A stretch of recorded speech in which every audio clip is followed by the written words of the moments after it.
सच्चिदानंदरूपाय विश्वोत्पत्त्यादिहेतवे तापत्रय विनाशाय श्रीकृष्णाय वयं नमः।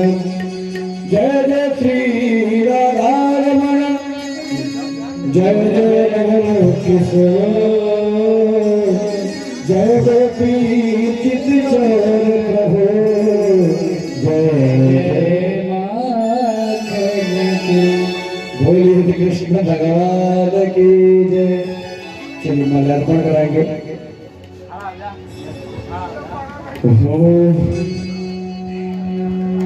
गोविंद मेरो है, गोपाल मेरो है, गोविंद मेरो है, गोपाल मेरो है। श्री बंसी बजैया गोपाल मेरो है, श्री बंसी गोविंद मेरो है, गोपाल मेरो है, गोविंद मेरो है, गोपाल मेरो है।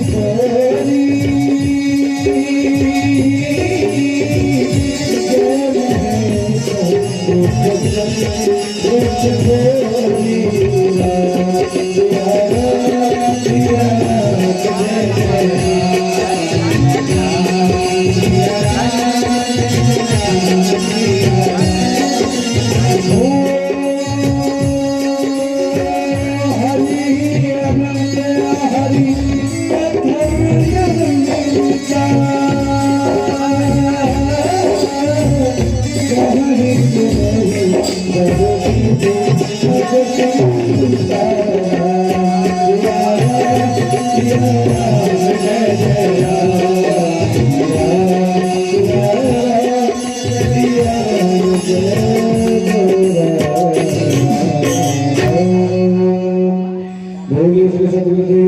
राधे किशोरी, सरकार की जय, वृंदावन बिहारी लाल की जय। सभी भक्तजनों से निवेदन है, व्यास जी पूर्णानंदपुरी जी, स्वामी पूर्णानंदपुरी जी व्यास गति पे मंचासीन हो चुके हैं। तो सभी भक्तजनों से निवेदन है यथाशीघ्र कथा पंडाल में पहुंचे और इसे भागवत रूपी गंगा में सभी गोता लगाए और अपने इस मानव जीवन को सफल बनाए।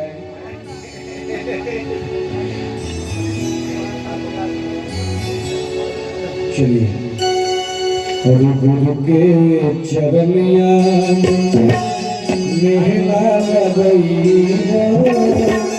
और मानुष के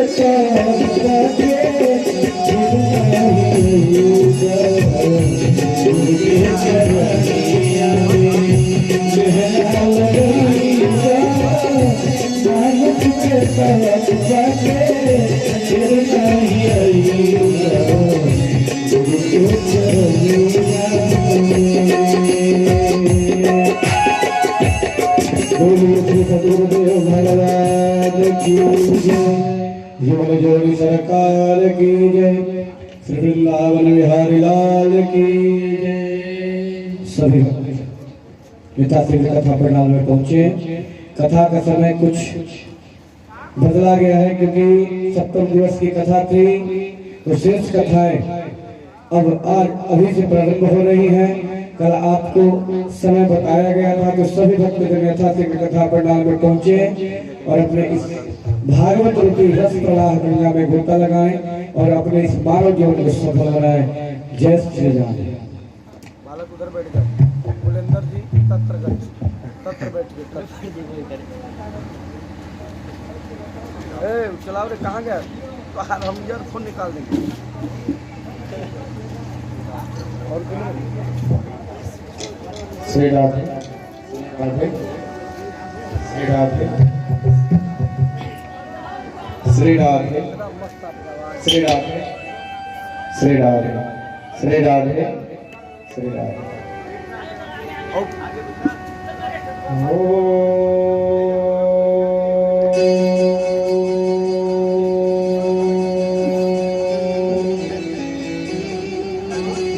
श्री गणेशाय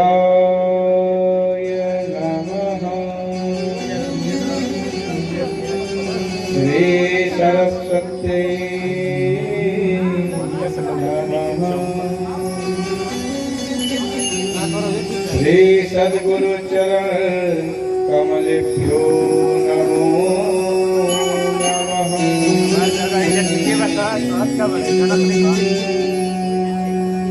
सच्चिदानंद रूपाय विश्वोत्पत्त्यादिहेतवे तापत्रय विनाशाय श्रीकृष्णाय वयं नमः। वक्रतुंड महाकाय सूर्यकोटि समप्रभ निर्विघ्नं कुरु मे देव सर्वकार्येषु सर्वदा। ध्येयं सदा परिभवग नमभीष्टदोहम् तीर्थास्पदं शिवविरञ्चिनुतं शरणं नित्यार्तिहं प्रणतपादिभवादिभूतम् वन्दे महापुरुषते चरणारविन्दम्।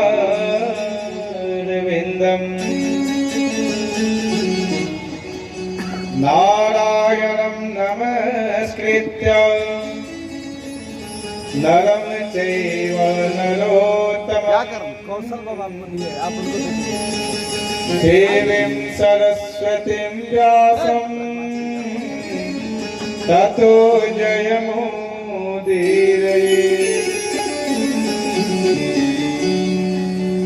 बंसी विभूषित करात्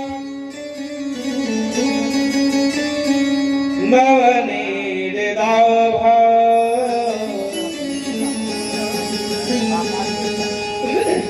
बंसी विभूषित करात् नवनीरदाभा पीताम्बरादरुणबिम्बफलाधरुष्टा पूरेन्दुसुन्दरमुखा दरविन्दनेत्रा कृष्णात् परं किमपि तत्त्वमहं न जाने। ब्रह्मानन्दं परम सुखदं केवलं ज्ञानमूर्तिं द्वन्द्वातीतं गगनसदृशं तत्त्वमस्यादिलक्ष्यम् एकं नित्यं विमलयचलं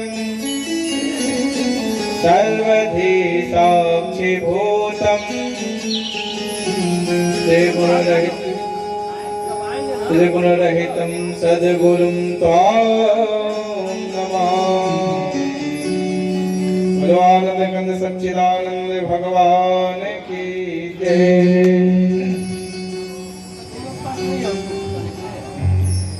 गोपाल राधा कृष्ण गोविंद गोविंद गोपाल राधा कृष्ण गोविंद गोविंद गोपाल राधा कृष्ण गोविंद गोविंद गोपाल राधा कृष्ण गोविंद गोविंद कृष्ण गोविंद गोविंद कृष्ण गोविंद गोविंद कृष्ण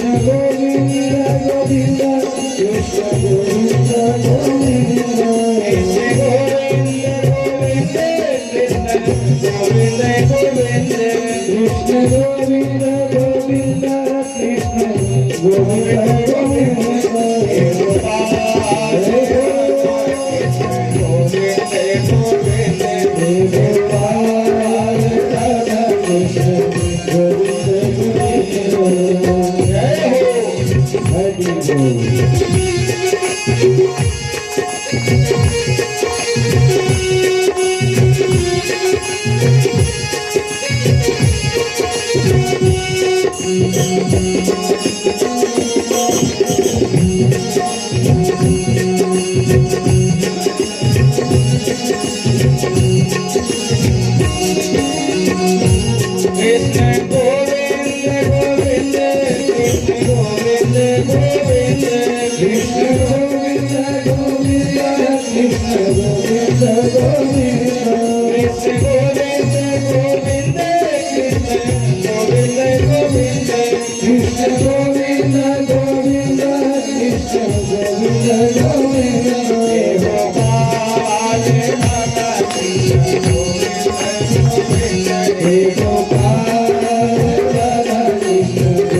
जय हो हरि बोल। महापुराण की जय हो। व्यास जी महाराज की जय हो। सुखदेव जी महाराज की जय हो। सद्गुरुदेव भगवान की जय हो। परमपुरी राम की जय हो। जय जय श्री राधे, जय जय श्री राधे।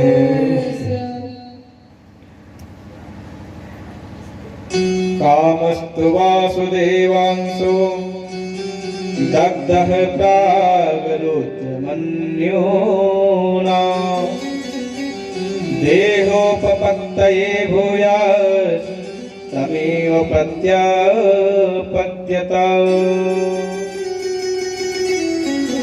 परम मंगल है श्रीमद् भागवत सप्ताह ज्ञान यज्ञ में आज सप्तम दिवस पर उपस्थित आप मित्र बंधु, संगीतज्ञ बंधु, आप समागत भद्र पुरुषों, माताओं, बहनों, प्यारे भाइयों,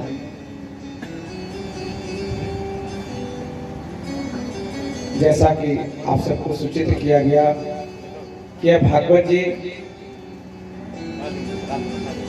का आज अंतिम दिवस है कथा की।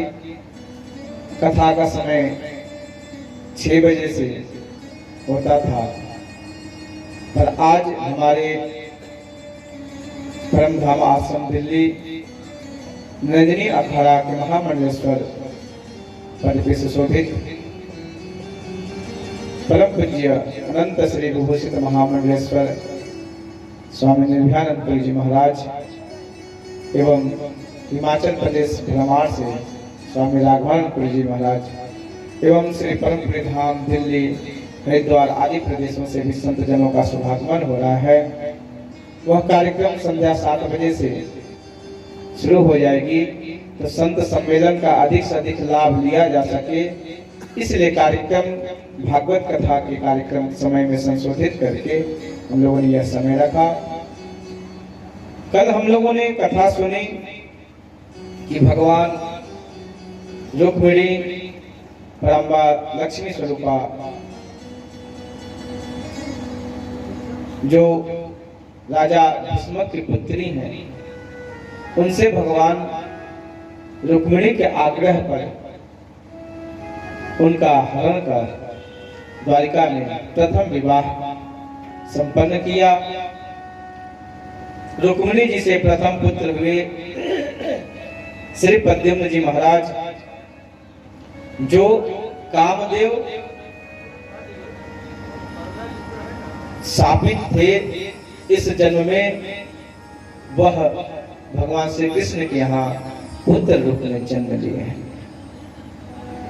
कृष्ण तनय होहि पति तोरा, कृष्ण तनय होहि पति तोरा, कृष्ण तनय होहि पति तोरा,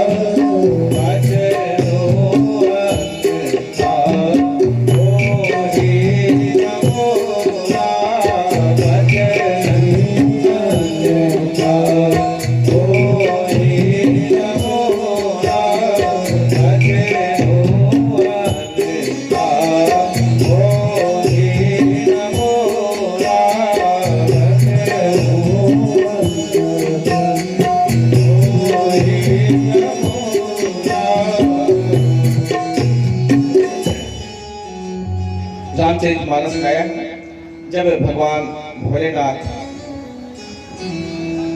के त्रिनेत्र से भस्म हुए कामदेव, उनकी पत्नी है रति। कामदेव गए थे भगवान शंकर को काम का प्रभाव दिखाने, पर भगवान तो कामाली है ना। भगवान कामदेव को भस्म कर दिए और रति के बार बार आग्रह पर तब भगवान प्रकट आशीर्वाद दिया कि जाओ रति, द्वापर में भगवान कृष्ण कि यहाँ पुत्र रूप में तुम्हारे पति जन्म लेंगे। वही इस समय श्री रुक्मिणी जी के गर्भ से प्रद्युम्न जी का जन्म होता है। प्रद्युम्न जी का जन्म हुआ और संबरासुर नामक एक दैत्य था, जिसको यह साप मिला हुआ था कि तुम्हारी मृत्यु जो है वो कृष्ण पुत्र से होगा।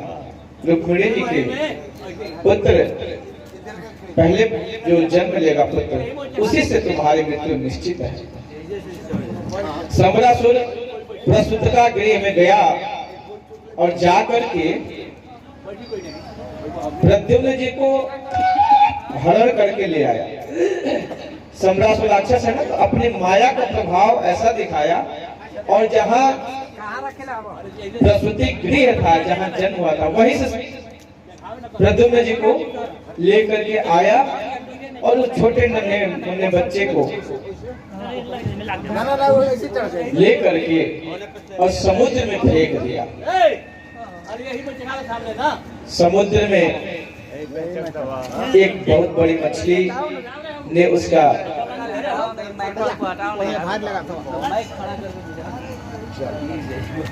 उस मछली ने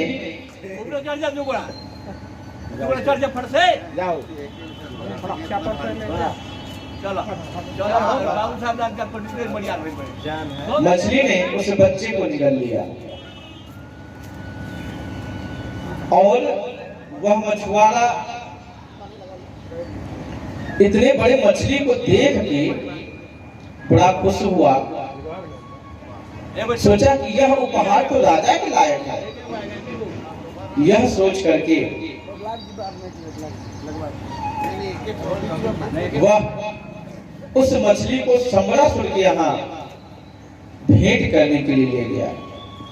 राजा देख करके बहुत प्रसन्न हुआ, कहे इतनी बड़ी मछली, बहुत सुंदर मछली है, और कहा कि ले जाओ इसको हमारे रसोइया को दे दो।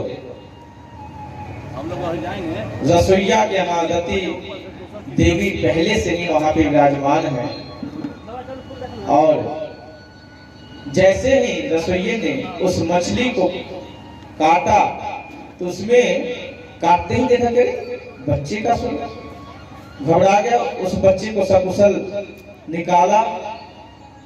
रति देवी वहीं पे थी जो कामदेव की पत्नी है, वह पहले से वहां थी। वह उस बच्चे को कहे कि मुझे कोई बच्चा नहीं, हमें दे दो। उस रसोइये ने सोचा कि आखिर बच्चे का तो कोई प्रयोजन है नहीं, सो उसने वह उस बच्चे को दे दिया। अब रति महारानी उस बच्चे का लालन पालन करने लगी। धीरे धीरे वह बच्चा बड़े होने लगे। बड़े होते ही वो पत्नी रूप में है, तो पति भाव से, जैसे आदमी एक माता जो होती है बच्चे को पुत्रवत प्रेम करती है, पर वो पतिव्रत प्रेम करने लगी। जैसे जैसे ज्ञान होने लगा, प्रद्युम्न जी ने कहा कि देवी आप कौन है? मैं आपको बचपन से देखता हूँ, मेरा लालन पालन की, पोषण की, पर आपका जो स्वभाव है, प्रेम है, वो माँ जैसा नहीं दिखता है। तब उन्होंने सारा वृत्तांत सुनाया। तत्पश्चात प्रद्युम्न जी ने संबरासुर का वध कर पत्नी सहित द्वारिका में प्रवेश करते हैं। द्वारिका में प्रद्युम्न जी का और रति का बड़ा सम्मान हुआ। एक बार द्वारिका में एक सत्यजित नाम का व्यक्ति रहता था। उसको भगवान सूर्य से एक मणि मिली हुई थी, उसका नाम था श्यामंतक मणि। उस मणि की विशेषता थी कि वह प्रतिदिन जो है 2.5 तोला जो है स्वर्ण निकलता था। उस मणि का प्रभाव था, प्रतिदिन उतना स्वर्ण देते। भगवान श्री कृष्ण ने एक दिन कहा कि सत्यजित, आपके पास यह जो मणि है ये आपको राजकोष में दे देना चाहिए, इससे राज्य के लोग सुखी संपन्न रहेंगे। इस मणि के प्रभाव से, इस मणि से सहायता से लोगों का जीवन यापन बड़े अच्छे ढंग से होगा। इसलिए हमारे यहाँ भी विधान है कि हम लोग जो कमाते हैं उससे कुछ लोग जिसके पास होता है तो वो अपने अपना कुछ सहयोग राष्ट्र की सेवा में लगाते हैं, है ना। तो भगवान श्री कृष्ण ने इस तरह का एक भाव प्रकट किया। सत्यजित ने कहा कि नहीं नहीं, ये मुझे मिला है, मैं क्यों देने जाऊं? भगवान कुछ नहीं बोले। एक दिन उसका भाई प्रसेन जो है वह उस मणि को गले में पहन करके और निकल गया जंगल में। और जंगल में निकल गया, उधर एक शेर ने देखा और उसमें प्रहार किया। और प्रहार किया तो वह शेर जो है उस प्रसेन को मार दिया। इसी बीच में ऋक्षराज जामवंत उधर से गुजर रहे थे, तो देखा कि एक मणि पड़ा हुआ है। वह उस मणि को लेकर के और निकल गया। उन्होंने उस शेर का अंत किया और उस मणि को लेकर के सोचा कि बहुत सुंदर मणि है, इसको मैं अपनी पुत्री को दे देता हूं। और यह सोच के वो अपने चले गए। उनके पुत्री का नाम था जानवंती, वह उसको दे दिए। इधर जब प्रसेन मरा तो द्वारिका में ये बात फैलने लगी कि भगवान जो है, जो सत्यजित था, वह कहा कि देखो ये द्वारिकाधीश कितना लालची है, एक मणि के लिए मेरे भाई को मार दिया और कोई नहीं मार सकता मेरे भाई को, वही इस मणि के लोभ में मार दिया। ऐसा सोच करके ये बात धीरे धीरे फैलने लगी। भगवान ने सोचा कि मैंने कौन सा चौथ का चांद देख लिया, इतनी बड़ी बदनामी, मैं जानता तक नहीं इस घटना को और मेरे ऊपर कलंक लग गया। यह सोच के भगवान ने कहा कि सच्चाई को तो मालूम करना पड़ेगा, जानना पड़ेगा। और इसके लिए भगवान स्वयं अनुचरों के साथ जंगल में निकल जाते हैं, पता करने की गया कहाँ था, किधर गया था प्रसेन। गए तो जंगल में देखा कि प्रसेन का भी शरीर जो है मरा पड़ा उधर है, वहीं पे एक शेर मरा हुआ है। अरे भाई, शेर और प्रसेन का युद्ध हुआ, तीसरा कौन है जो इस दोनों को मार के निकल गया? बहुत अनुसंधान करने पर देखा गया कि वहां मतलब भालू के पैर के चिन्ह थे। भगवान के इस भालू के पैर के निशान के पीछे पीछे चलते हैं, और निशान के पीछे पीछे गए तो वो निशान पैर का जो है एक गुफा में गया। भगवान उस गुफा में घुस गए। वहां देखा कि एक बच्ची जो है वो उसी मणि से खेल रही थी। भगवान ने सोचा करे ये मणि इसके हाथ में, पूछ लिया देवी ये मणि आपके पास कैसे आया? कहा कि कहीं से ऐसे तुमको क्या मतलब, ये मेरा मणि है, मुझे मेरे पिताजी ने दिया है। देवी ये मणि मेरा है। वो अभी कह रही थी तब तक उधर से जामवंत जी आए और जामवंत जी ने भगवान से युद्ध प्रारंभ किया। भगवान ने कहा कि ये मणि हमें दे दो, इस मणि के कारण मेरा कलंक लगा हुआ है कि मैंने उसके भाई को मारा है, और ये मणि तो सत्राजित का है, ये उसको प्राप्त होना चाहिए। जामवंत कहे नहीं, हमें तो सिर से प्राप्त है, मैं नहीं दूंगा। और इसी बात में बात बढ़ गई और युद्ध हुआ है। 27 दिन तक युद्ध चला, जामवंत जी का और भगवान का द्वंद्व हाथ से। उसके बाद 28वें दिन भगवान ने एक घूंसा मारा तो जामवंत जी को याद रखिए, क्योंकि त्रेता अवतार में जामवंत जी ने कहा कि प्रभु मैं भी चाहता हूं युद्ध करना, पर मेरे लायक कोई लड़ने वाला है नहीं योद्धा, इन योद्धाओं से मैं नहीं लड़ूंगा। तो जामवंत जी ने जब एक घुसा खाया, भगवान कहे कि ठीक है द्वापर में जब आएंगे ना तो तुम्हारी खुजली उस समय शांत करेंगे। भगवान को जो जिस भाव से बचता है, जो कामना करता है, भगवान तत्काल उसको उस भावना की पूर्ति कर देते हैं। आज निकल उस भावना की पूर्ति हो ही जाती है। भगवान कहे कि ठीक है, जब एक घुसा मारा तो याद आया करे राम राम, इतना तेज घुसा, इतना तेज तुम प्रहार करने वाला और कोई हो ही नहीं सकता है, ये तो साक्षात लगता है श्री हरि है।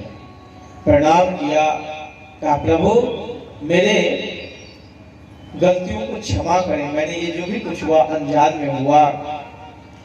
अंत में भगवान से एक प्रार्थना की कि मेरी पुत्री जामवंती है, मैं कहाँ जाऊं वर ढूंढने, आप इतने सुंदर अच्छे, मैं तो चाहता हूं कि इसका पारिग्रहण आप करें। और जामवंती जी का विवाह श्री भगवान श्री कृष्ण के साथ संपन्न हुआ और दहेज वो मणि भी मिल गई, यानी वो मणि भी भगवान को दे दिया गया। अब वह मणि लेकर के जामवंती जी को साथ लेकर के भगवान द्वारिका जब आए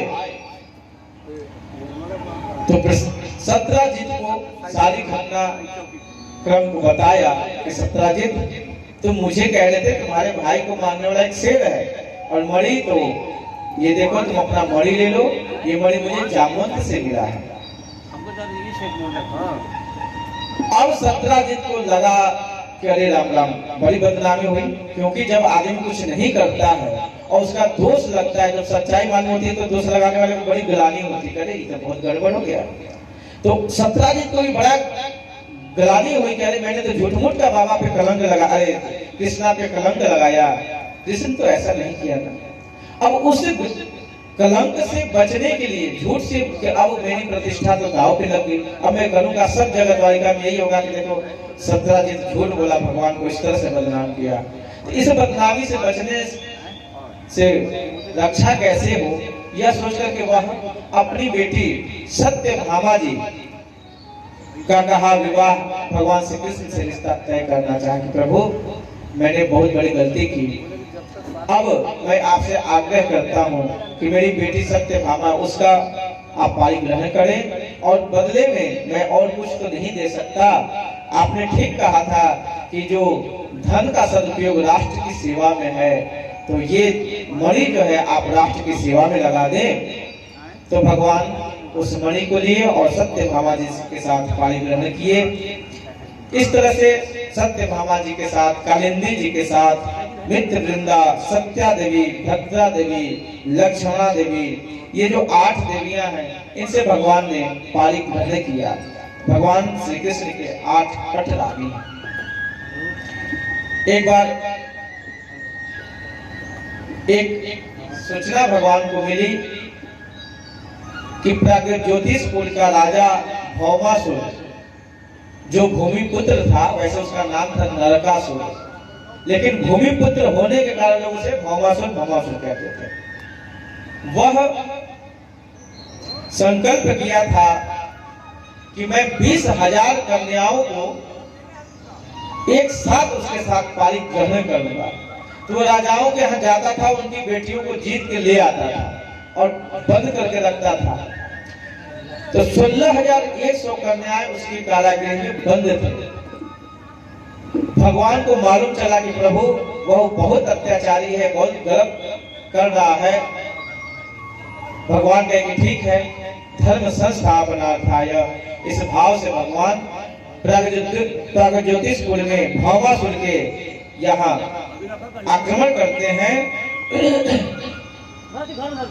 भगवान ने चढ़ाई किया और उस राज्य का एक रखवाला था जो भौमासुर था ना, वह मूल नाम का दैत्य को अपने महल की रक्षा के लिए रखा हुआ था। बहुत भयानक मूल नाम का दैत्य था। भगवान के साथ युद्ध करने लगा और भगवान अंत में मूल नाम राक्षस को मार दिए।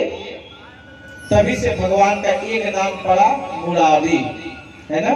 भगवान का मुरारी नाम इसलिए है कि वह उन्होंने मूल नामक दैत्य, और ये मतलब होता है दुश्मन, जो मूल नामक दैत्य का दुश्मन हो, यानी मुरारी।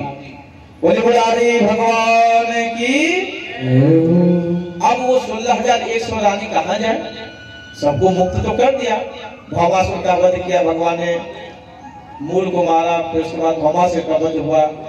अब सारी कन्याओं को भगवान ने कारागार से मुक्त कर दिया। कहा देवी अब आप सब लोग अपने अपने पिता के यहाँ चले जाइए। सभी कन्याओं ने कहा कि प्रभु आपने हम लोगों को इस कारागार से मुक्त किया, लेकिन हम दुनिया में कहाँ जाएं? अपने पिता के पास जाएंगे, घर के लोग कहेंगे कि उस राजा के पास, अब पिताजी तो रख लेंगे, माँ रखेगी, फिर उनकी जिम्मेदारी है वो मेरी शादी करेंगे, अब हमसे शादी कौन करेगा? सब तो यही कहेंगे ना कि ये तो भौमासुर के यहाँ थी, पता नहीं कैसे थे, उस राजा ने कैसे रखा, क्या किया, तरह तरह के मन में शंकाएं। तो प्रभु इससे तो अच्छा था कि हम लोग जेल में थे, आपने हम सबको मुक्त करके एक बहुत बड़ा झंझट खड़ा कर दिया। इससे अच्छा है कि हम लोग आत्महत्या कर ले, मर जाए। भगवान ने ऐसा क्यों सोचती हो? तो भगवान ने कहा कि फिर ये कन्याओं ने किया तो और क्या हो सकता है।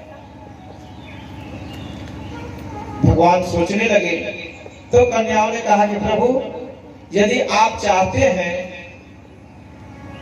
कि हम सब की इज्जत बचे तो आप स्वयं हम सब का पाली ग्रहण करें। भगवान ने कहा कोई बात नहीं है, और 16,100 जो कन्याएं थी उनकी मनोभाव को पूरा करते हुए भगवान ने एक ही मुहूर्त में उन कन्याओं के साथ पाली ग्रहण किया। इस तरह से भगवान कुल पत्नियों की संख्या हुई 16,108। भगवान लीलाधारी है, भक्त वत्सल है, जिसको कोई नहीं जानता, कि जिसको कोई नहीं पूछता उसको भगवान पूछते हैं। जब ये दिल दुनिया का था दुश्मन हजारों बन गए, जब ये दिल तुमको दिया दिल के सहारे बन गए। तो इस तरह से भगवान दयालु हैं, कृपालु हैं। भगवान को जिसने जिसने जब जब जिस जिस भाव से पुकारा है, जब बुलाया है, भगवान बस जरूरत तो होती है केवल हम सब के भावों की कि हम भगवान को कितना भजते हैं। इसलिए हमेशा कोई दुनिया में है न है, हम भगवान के और भगवान हमारे हैं, ये हमेशा भाव होना चाहिए। हे प्रभु हम आपके हैं, आप हमारे हैं। तुम हमारे थे प्रभु जी, तुम हमारे हो, तुम हमारे ही रहोगे, ओ मेरे प्रियतम। ये सबकी भावना होनी चाहिए। जैसे उस कारागार में बंद कन्याओं ने कहा कि नहीं प्रभु अब जीवन के सहारे आप हैं, उसी तरह से हर भक्त का ये भाव हो कि प्रभु केवल आप हमारे हैं और हम आपके बन जाए। तुम हमारे थे प्रभु, तुम हमारे हो, तुम हमारे ही रहो।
हमारे भी रहोगे ओ मेरे प्रियतम।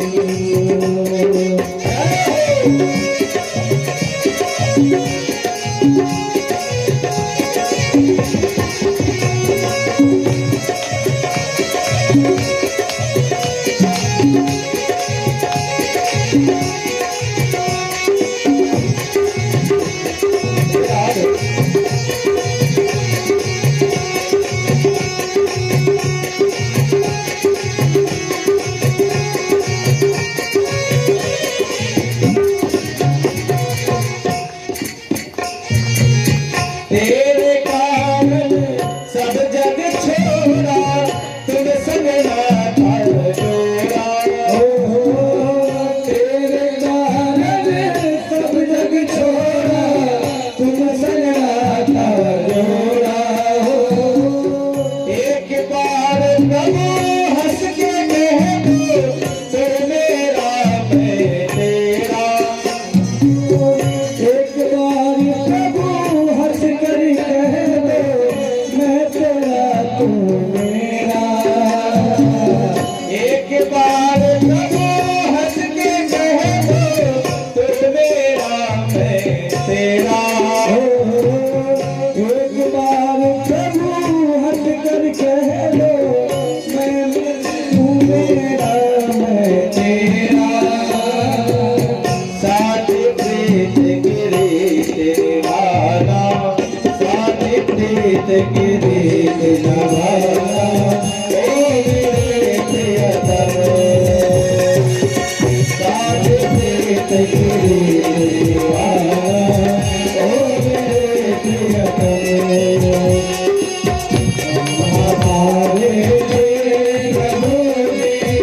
तुम हमारे हो, तुम हमारे रहोगे ओ मेरे प्रियतम। हम तुम्हारे रहोगे, हम तुम्हारे हैं, हम तुम्हारे रहोगे ओ मेरे प्रियतम।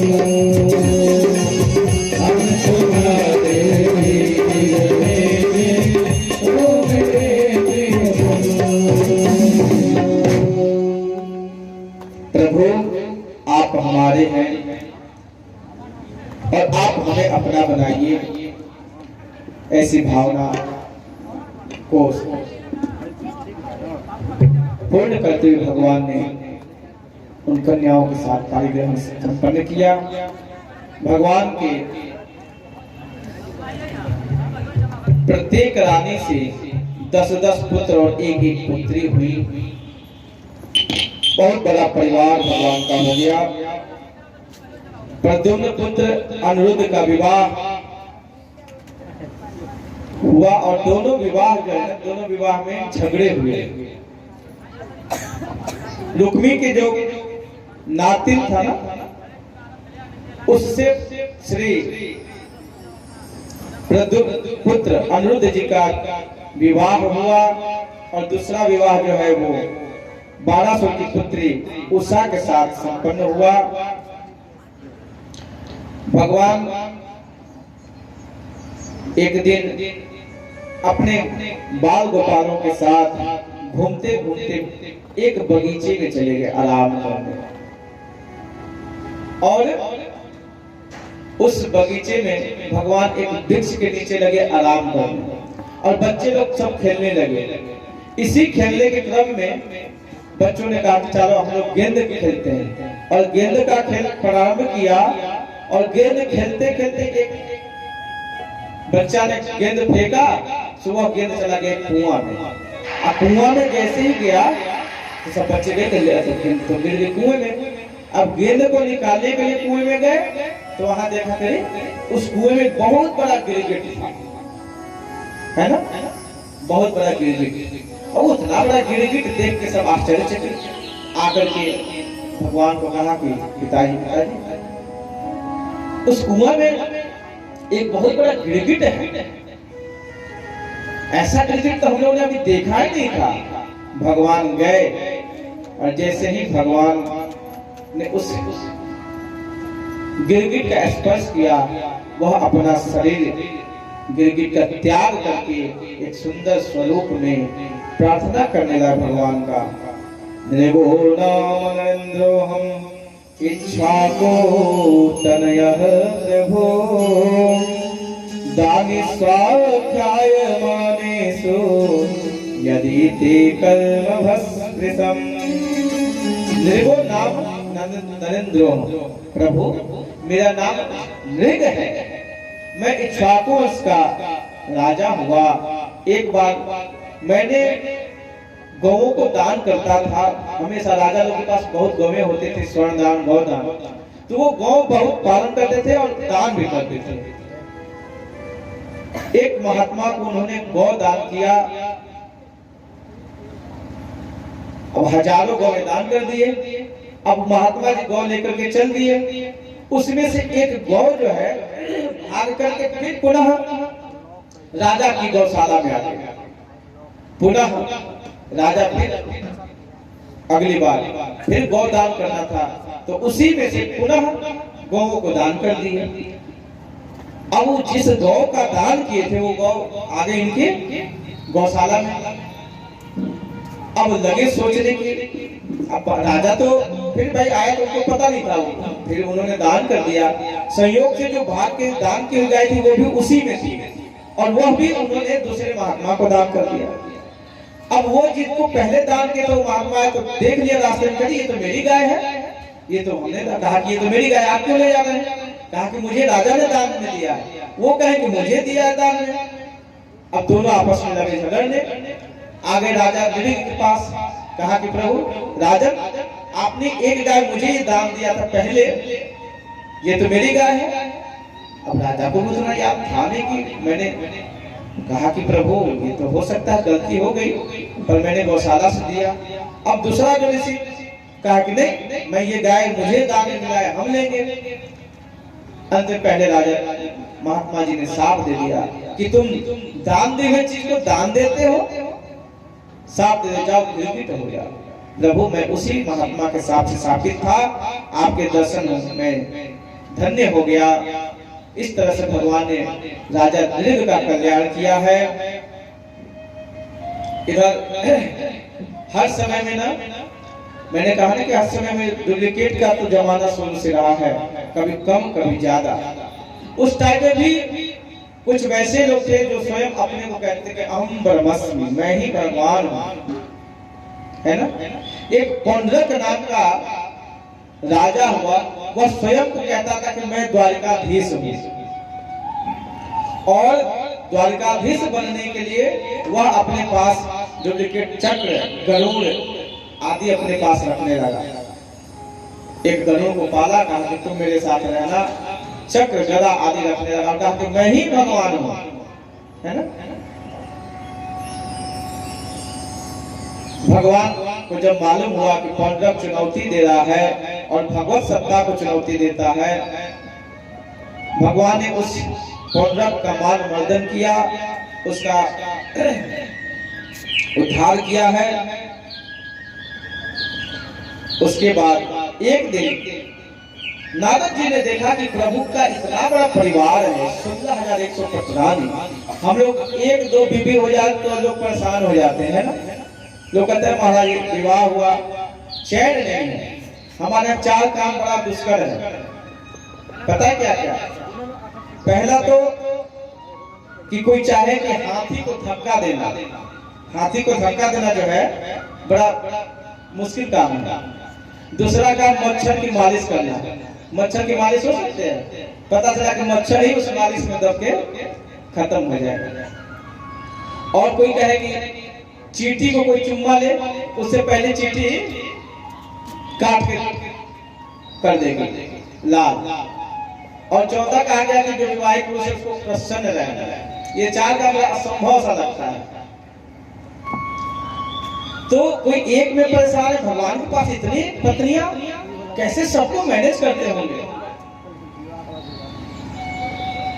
बड़ा आश्चर्य हुआ। चले गए, भगवान से कहा कि प्रभु आप इतने पत्नियों को कैसे मैनेज करते हैं? भगवान ने कहा कि नारद, अब मैं तो रहता हूं इनके साथ, बाकी तुमको लगता है कि कैसे, तो तुम जाके देख लो स्वयं, मुझसे कुछ नाराज रहते होंगे, कुछ प्रसन्न रहते होंगे। नारद जी को और मोह हो गया। नारद जी घूमने लगे उस भगवान के विशाल महल में। सभी पटरानियों के पास जा रहे हैं तो भगवान किसी के साथ खा रहे हैं, किसी के साथ बातचीत कर रहे हैं, तो कोई देवी पैर दबा रही है। अनन्य सेवा में भगवान को देखा, देवियां सब लगी हुई हैं। तब नारद जी का मोह भंग हो गया। मैंने कहा आज हम लोग मोहित हो जाते हैं, भगवान को प्रश्न उठा रही है, कौन बड़ी बात है। उस टाइम में अच्छे अच्छे ऋषि महर्षियों का मोहयंत सो गया। आज तो लोग कहते हैं अरे भगवान कामी थे, भगवान बदमाश थे। आज तो तमाम तरह के लोग उंगली उठाते हैं। तो आज के लोगों को क्या समझ में आएगा, जो दिन रात उनकी सेवा में रहने वाले नारद जैसे ऋषिजन मोहित हो जाते हैं, ब्रह्मा इंद्र आदि मोहित हो जाते हैं, तो आपके हमारी क्या बात है। ये तो सो जाना ही जेहि देहु जनाई, जानत तुम्हें हो ही जाए। हम यदि परमात्मा को चाहेंगे ना, अपने ज्ञान विवेक और अहंकार से तोलना समझना ये समझ की बात नहीं। हाँ, परमात्मा को उनसे आग्रह करके हे प्रभु आपकी महिमा आप जाने, हमें अपने महिमा की मैं तो नहीं समझ सकता, आप कृपा करें, थोड़े थोड़े आपके उस महिमा को हम सब भी समझ सके। भगवान तुम्हारी महिमा को हम नीच प्राणी क्या जाने। हरि अनंत हरि कथा अनंता। नारद जी का मोह भंग हुआ। एक दिन दरबार में एक दूत पत्र ला करके दिया कि प्रभु जरासंध के कारागार में बहुत से राजा 20,000 राजा जो है वो 20,800 राजा उसकी कैद में बंद हैं। उन्होंने आग्रह किया है कि आप उनको मुक्त करिए। भगवान जरासंध के यहाँ भीम और अर्जुन को लेकर के जाते हैं। कथा आप सबको विदित है। वहां जाकर के युद्ध हुआ और जरासंध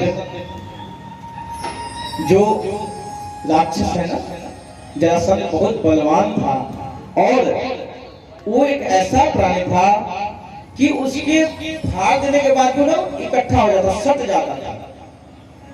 भीम और अर्जुन और भगवान ब्राह्मण का भेष धारण करके जरासंध के पास गए हैं और जाकर के उनसे युद्ध के लिए याचना की है। अंत में जरासंध ने कहा कि तुम दोनों से तो मैं नहीं लड़ सकता। ये भीम जानते तो नहीं थे कौन है, कहा कि इससे मैं लड़ सकता हूँ, ये थोड़ा हट्टा कट्टा पहलवान लग रहा है। और अगले दिन भीम के साथ जरासंध ने युद्ध किया है ना। और युद्ध में बार बार भीम जो है उसको चीर दे आकर के सट जाए। जरा नाम की राक्षस थी ना, उसने उसको सटा। इसके जन्म की भी कथा विचित्र है पर समयाभाव है। तो उसके बाद भगवान के इशारे पर विपरीत दिशा में फेंकने से जरासंध नहीं सटा, उसका अंत हुआ। उसके बाद भगवान गए हैं और 20,000 जो राजा कैद थे उन सबको मुक्त किया है। और उसके बाद पांडवों का राजसूय यज्ञ संपन्न कराया है भगवान ने, है ना। और उसमें जो पहले पूजा किसकी की जाए, तो पांडवों ने कहा कि हम भगवान श्री कृष्ण की पूजा सबसे पहले करेंगे। इसका विरोध किया है शिशुपाल ने और भगवान उसके 99 गालियों को गलतियों को माफ किया। अंत में 100वां जब गाली दिया तो चक्र से उसका शीश मर्दन किया और उसके भी शरीर से एक ज्योति निकली और भगवान के चरणों में समाहित हो गई। इस तरह से भगवान ने शिशुपाल को मुक्त किया है। राजसूय यज्ञ संपन्न कराया है भगवान ने स्वयं। और आप सबको पता है कि यज्ञ में भगवान स्वयं जो है ब्राह्मणों के संतों के जूठे बर्तन फेंकते थे। यज्ञ में आना सौभाग्य की बात है। यज्ञ में सेवा मिल जाए ये अहोभाग्य है। और सेवा में संतों की सेवा, जूठन प्रसाद आदि भी फेंकने का मौका मिले, परम सौभाग्य है। कथा में आ पा रही है आपका सौभाग्य, कथा में कुछ सेवा मिल जाए ये अहोभाग्य है। और सेवा में बिल्कुल अपने को मिटा देना ये परम सौभाग्य है। तो ऐसे ऐसे शुभ अवसर का लाभ कभी कभी पुण्य पुंज जब उदित होता है तो ऐसे शुभ अवसर प्राप्त होते हैं। परीक्षित जी बड़े ध्यान से कथाओं को सुन रहे थे। एक प्रश्न किया है, आप लोग बड़े प्यार से ध्यान से सुनेंगे, क्योंकि कथा इतनी है ना कि जीवन पर्यंत कहा जाए समाप्त नहीं होता, लेकिन फिर भी मैं कोशिश करता हूँ कि भागवत जी के जो मुख्य मुख्य प्रसंग हैं उसका स्पर्श करते हुए, ताकि कल आप कहें कि कोई कथा आपने भागवत की सुनी तो आप इतने अच्छे से कह सके हाँ हाँ मुझे पता है। परीक्षित जी ने प्रश्न किया कि प्रभु बड़े सुंदर सुंदर कथा आपने सुनाई है, अब समय भी निकट आ रहा है, समापन की ओर हम बढ़ रहे हैं और मेरी भगवान से जो प्रीत है, एक एक प्रसंग को सुनने का मन कर रहा है, मन भर नहीं रहा है। भगवान मैंने भगवान के हर एक उस लीलाओं को सुना कि चाहे उनका नाम का प्रभाव हो या रूप का प्रभाव है या गुण का प्रभाव है, एक एक धर्म के बारे में मैंने महिमा सुनी। प्रभु मेरे मन में एक बात आ रही है, मैंने सुना था कि भगवान का एक बहुत बड़ा परम मित्र था, आप उस परम मित्र श्री